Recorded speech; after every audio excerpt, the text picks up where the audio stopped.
Harassment చేస్తున్నాడు నన్ను. ఇట్లా ఇప్పుడు నువ్వు నన్ను బలవంతం చేశాడు కాబట్టి నేను చెప్తానని ఇష్టంగా నువ్వు ఒప్పుకొని నా దగ్గర రా, వస్తే ఇది తప్పు కాదు అనేసి నన్ను బ్లాక్మెయిల్ చేస్తూ ఎస్పీ దగ్గరికి వెళ్ళాను.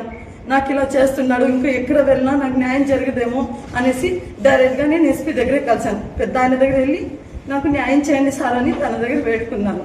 తను పలంనేర్స్కి వెళ్ళమన్నారు, ఆడెళ్తే బంగారుపల్లంకి వెళ్ళమన్నారు. బంగారుపల్లం స్టేషన్కి వెళ్తే పోలీస్ మీద నువ్వు చెప్తావా, ఏదైనా ఎఫెక్ట్ అయితే నీకు కంప్లైంట్ నీకు రాస్తాను వేశారు. తప్పు చెప్తున్నావు, తప్పు ఒకవేళ అయితే నీ కేసేస్తాను.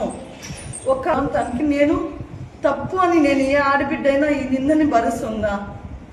నేను నిజం జరిగింది కాబట్టి వాళ్ళు అధికారాలు వాళ్ళు పోలీస్ వాళ్ళు కాబట్టి సాక్ష్యాలన్నీ దాచిపెట్టి నన్ను అవమానించాలని అనుకుంటున్నారు. నేను వేడుకుంటున్నా, నేను నా బిడ్డలు మాత్రమే అన్నాను, మాకు న్యాయం చేయండి అనేసి నేను ఇక్కడి వరకు వచ్చాను.